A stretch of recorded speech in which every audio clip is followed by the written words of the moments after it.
I'm Michael Sandlin. Thank you so much for joining us tonight.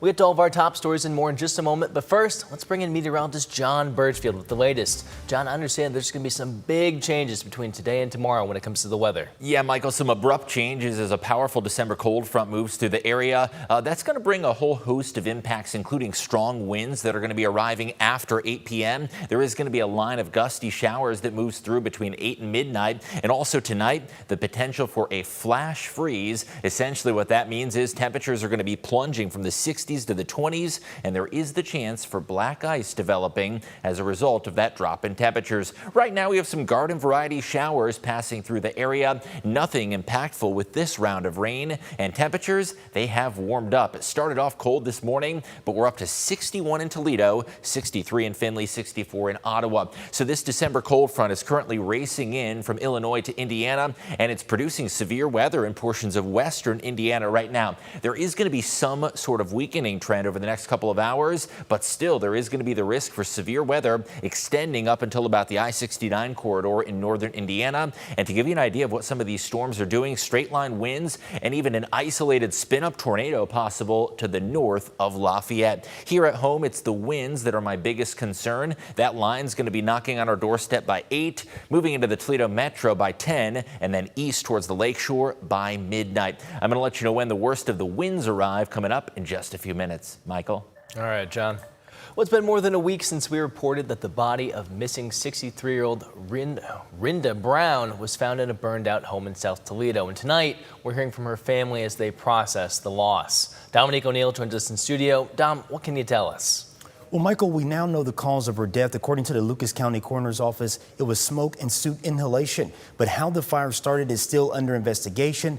The South Toledo home on Baden Street caught fire on November 24th. According to Toledo police, Brown was last seen on November 21st and known to be around that area. I spoke with Brown's niece, Jemiah Smith, who says her aunt had fallen on hard times and was homeless in the months leading up to her death, saying the house she was in that burned down was an abandoned home. It was confirmed by Lucas County Coroner's Office last week that her body was found on December 17th. Smith says now she and her family are processing and struggling with this sudden loss. We just at a loss of words. We just lost another loved one. We not even over my sister Tyra leaving, and now we got to deal with this. Coming up at 11, we hear from people close to her who are reflecting and sharing memories of what she meant to the community and the type of person she was. Reporting in studio, Dominique O'Neill, WTOL 11. All right, thanks, Dom. Well, if you're sick of the Christmas tree and the mess of pine needles likely all over the floor, there is a solution for you. Christmas tree recycling is happening right now in Toledo. You can drop off those real Christmas trees at marked sites listed on your screen from sunrise to sunset. All trees must be clear of decorations, lights, bags, and any other materials. Now, collected trees will be ground down into mulch by forestry crews. Recycling is available through January 30th. Meanwhile, Christmas tree recycling in Bowling Green starts next Monday, January 5th. It's only happening for that week, so you want to make sure to get your tree out of your curb by 7 in the morning of the 5th. All decorations, metal nails, and tree stands need to be removed, and trees should not be in a bag. Or if you want your Christmas tree to go to animals that will appreciate it, a park in Port Clinton has you covered. The African Safari Wildlife Park is collecting real Christmas trees removed of any ornaments or lights that you actually can feed to the animals.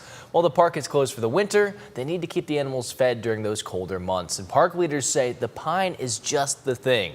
Leaders say more than 400 trees are dropped off each season.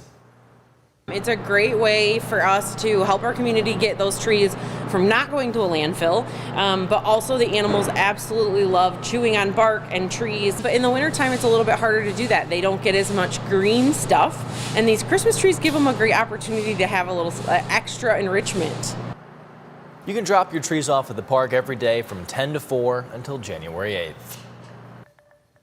Bowling Green State University is making a change. Starting this Thursday, January 1st, you will only be able to bring clear bags into sporting events on campus. The university says this is to maintain a safe and efficient entry process while protecting the game day experience of all in attendance. Approved bags include a small purse or clutch, a clear tote, or plastic storage bag.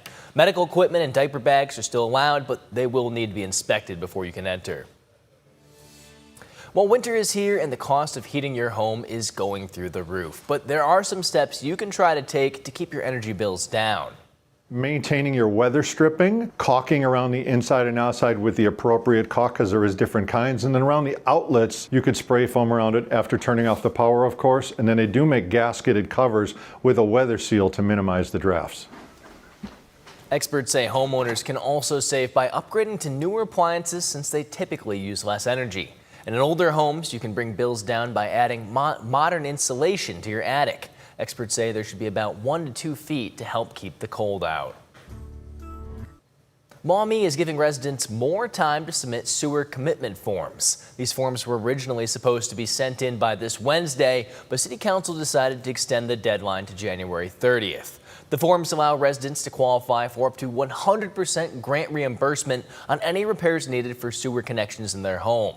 Homeowners need to have an inspection scheduled and forms submitted by January 30th to qualify, even if the inspection happens after that date.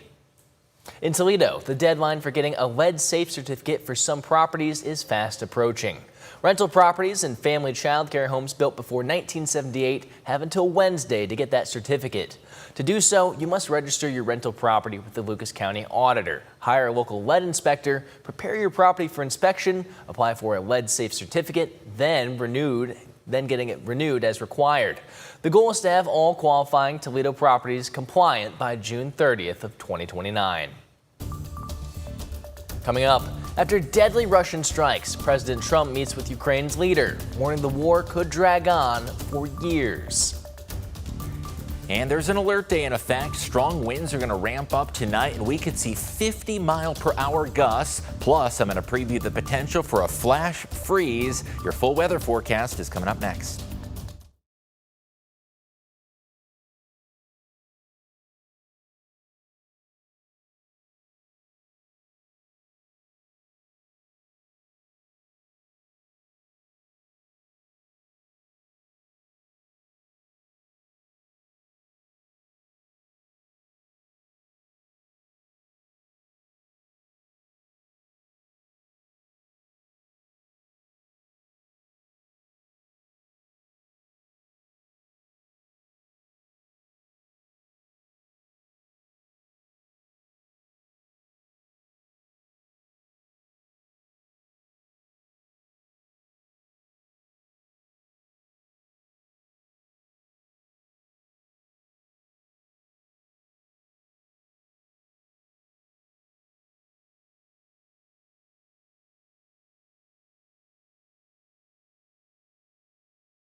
Welcome back in. The Ohio Turnpike and Infrastructure Commission has issued a weather event travel restriction across the entire 241-mile toll road for some high-profile vehicles for about the next 24 hours. That's starting tomorrow, Monday, December 29th. The following types of vehicles will not be allowed to travel on the Ohio Turnpike, including high-profile tow-behind trailers, empty 53-foot commercial trucks, mobile homes, LCV vehicles that include double trailer combinations greater than 90 feet, all LCV triple trailer combinations, 2-axle buses longer than 40 feet, and buses with 3 or more axles longer than 45 feet. The travel restriction will be evaluated continually by the Turnpike Commission throughout the duration of the weather event. Now let's get things over to meteorologist John Birchfield, who can break down the specifics of this weather event and the time. Yeah, Michael, travel is going to be a little turbulent tomorrow, especially for those semi-trucks and high-profile vehicles. Right now, though, the weather's fairly tranquil. There are a few light rain showers and a very mild feel. However, we have some new data on the strong wind threat. That's going to be moving in between 8 p.m. and midnight, and gusts over 50 miles an hour remain possible through tomorrow. Next up, those strong winds and the potential for a flash freeze tonight. There are high wind warnings that have been issued by our Cleveland NWS and wind advisories to the west of I-75. That high wind warning includes both Lucas and Wood counties. So where is this cold front that's going to bring us the wind? It is currently racing into western Indiana. We are seeing some severe weather alerts extending from Missouri and southern Illinois all the way up towards about Lafayette and South Bend.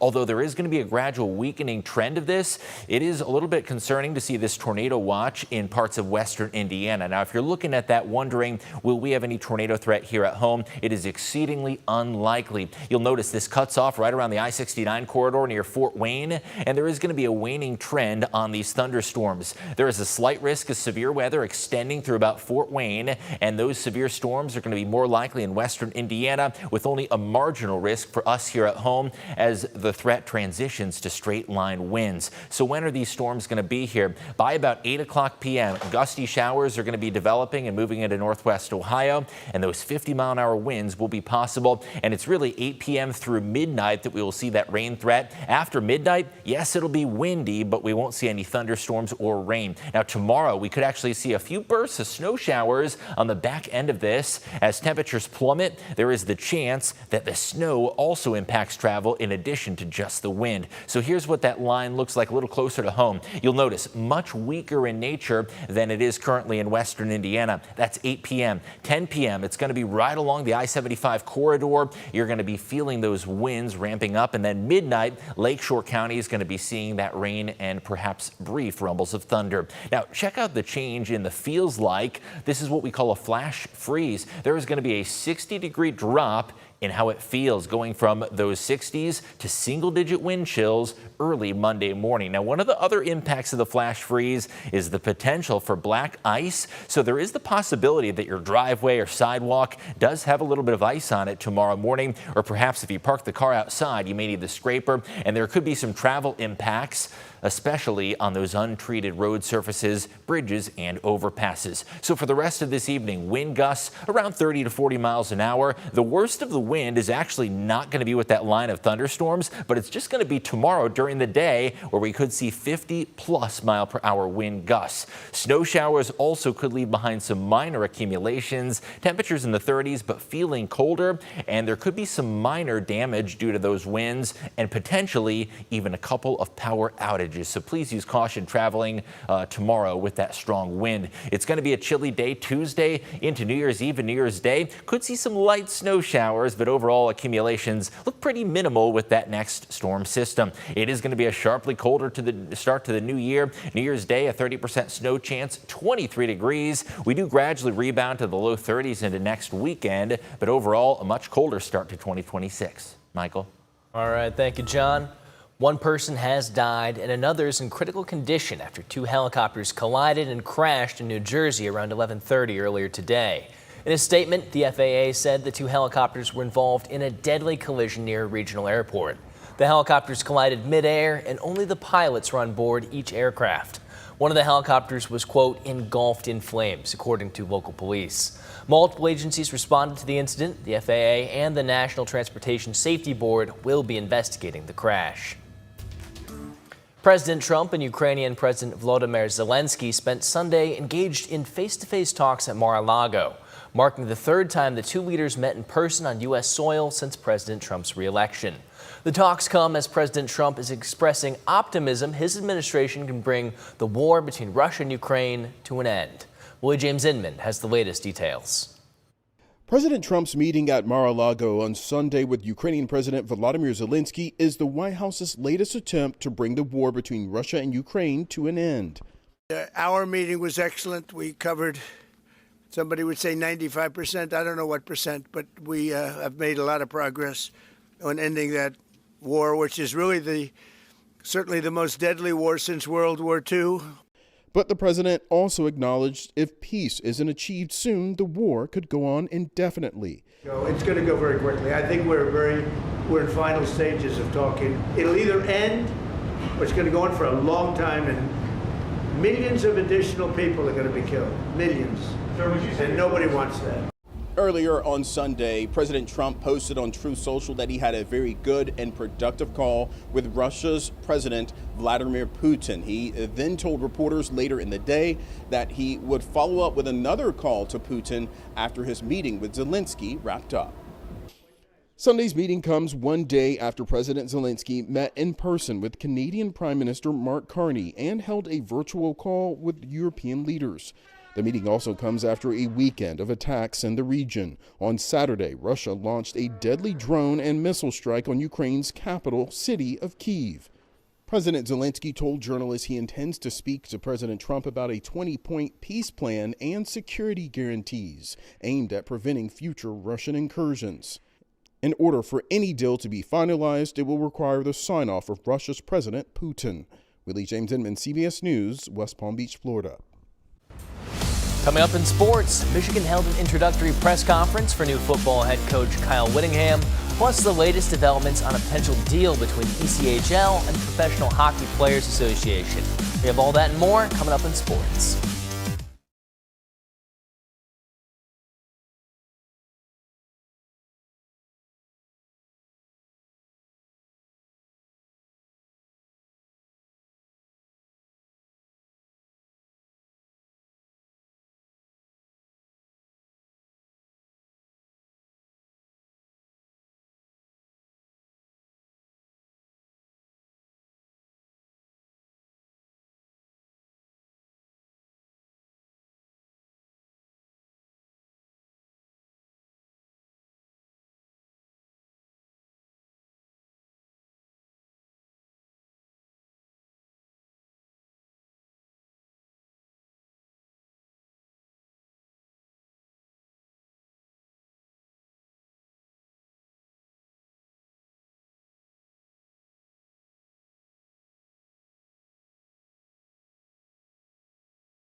Sports brought to you by Jim White Honda. Welcome in. Starting off in college football, Michigan has its new head coach, and tonight he met with the players. On Friday night, the university officially announced Kyle Whittingham as the new head coach.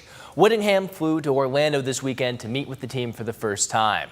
This morning, the Wolverines held a press conference to introduce the new head coach in Orlando, where Whittingham revealed he met with starting quarterback Bryce Underwood for nearly an hour this morning, who stated that he is excited to chat with the new head coach, but is undecided on his next move, according to CBS. I can say without question what an honor it is to be here, what a privilege it is to be able to coach this football team, the University of Michigan, just a place that just reeks of tradition, academically, as good as anybody in the country, resource-wise, so many things here at University of Michigan that are just absolutely top-notch. One of the top universities in the world. Moving over to professional football, the Cleveland Browns hosted the division-leading Steelers at home with Myles Garrett eyeing the single-season sack record. The Browns would get out to a 10-point lead with 5 minutes left in the first quarter with a touchdown from BGSU Falcon alum Harold Fannin Jr., who would later exit the game and not return because of a groin injury. The Browns would never relinquish that lead, hitting a field goal to stretch the lead back to 7. The Steelers would get the game within 1 score and a chance to send it into overtime. But they would be unable to do so. Myles Garrett, just 1 sack away from the single-season record, would not get it done in this game. He will have one more chance to do so when the Browns travel to Cincinnati to take on the Bengals. Absolutely. Why shouldn't I be? 4 more quarters, 60 more minutes, however you want to draw it up, it'll get done. The ECHL and the Professional Hockey Players Association have reached a tentative deal on a new collective bargaining agreement. The new deal still has to be approved by the players and approved by the ECHL Board of Governors. The announcement goes on to say that players will report to their teams and get ready for a return to play. Right now, we don't know if the union got the terms it was hoping for regarding things like guaranteed contracts, year-round health benefits, or limits on back-to-back road games, but the union did say more details would be shared at an appropriate time. It was announced earlier Saturday the Walleyes game versus the Fort Wayne Comets was postponed. The ECHL will attempt to reschedule that game at a later time. All the tickets bought for the Fort Wayne game will be honored for the rescheduled game. The Walleyes' next 4 scheduled games are all on the road. The Walleyes game tonight versus the Indy Fuel remains postponed. The Walleye are scheduled to be back at home Sunday, January 4th. We'll keep you updated on this developing story as we learn more, but for now, that's all for sports. We'll be right back.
Welcome back. Day 2 of the Great Art Escape brought families to the Toledo Museum of Art this afternoon.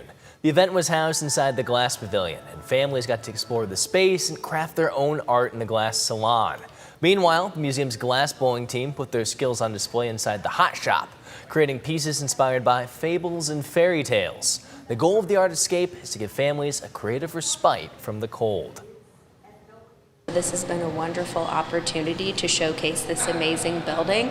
Many people will come to our green building across the street and don't always have time to come over here, so it's really nice to be able to highlight this amazing architecture and this amazing space. The Glass Pavilion will also be host to the Radiance and Reverie exhibition during the first 3 Saturdays of January.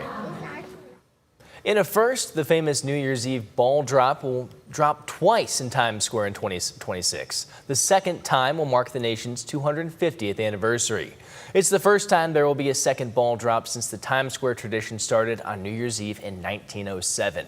The second drop will be July 3rd, the night before Independence Day. For New Year's Eve, after the drop, the ball will be relit in red, white, and blue in a America 250 design. A preview of how it'll look for that second drop. Then 2,000 pounds of patriotic confetti will be set off. The night will wrap up with a pyrotechnics display to the Ray Charles version of America the Beautiful, which is my favorite version of that song. Yeah, happy birthday, America. You know, I know Absolutely. bicentennial's 200 years. I'm sure tricentennial's 300 years. I think so. I don't know if there's a fun word for 250, but either way, we're doing good. I'm sure there's a word out there. I'm not even going to speculate. Yeah, and Times Square is probably going to be a little warmer on July 3rd than it is right now. Our weather is going to be a lot colder tomorrow than it is right now. We're still in the 60s just before 6:30, but this cold front, it's going to bring some big changes in the weather. It's going to arrive by about 8 p.m., and you will notice there is some ongoing severe weather to the west of us. It's really the straight line winds that are going to be the primary threat, with the chance of 50-plus mile-an-hour gusts. There could be a few power outages and a flash freeze that'll be possible.